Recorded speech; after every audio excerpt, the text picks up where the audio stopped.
Alors j'ai l'honneur d'interviewer Guillaume Meurette, que tout le monde connaît, qui nous a malheureusement quitté pour Genève, mais il reste toujours présent avec nous et à la CDCP.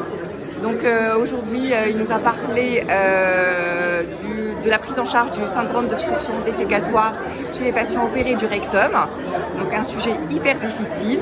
Donc il va nous résumer en quelques minutes ce qu'il a dit brillamment.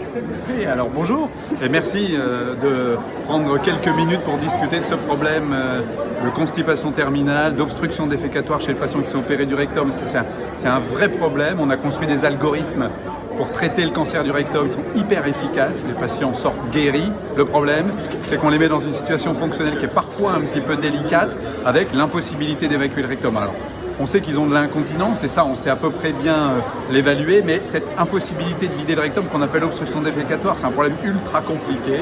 Alors, on a essayé de débattre, ça n'a pas été simple, on n'a pas de solution miraculeuse, mais c'est vrai qu'on peut leur proposer une prise en charge quand même un peu spécifique, maintenant qu'on connaît ça un peu mieux.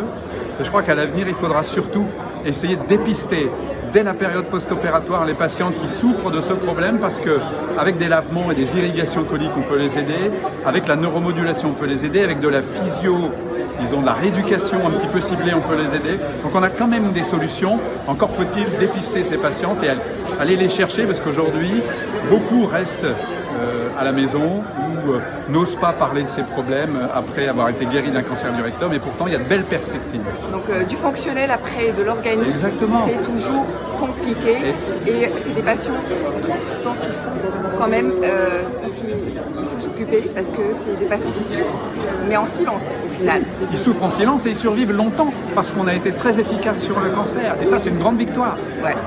Bravo Guillaume, c'était parfait, merci.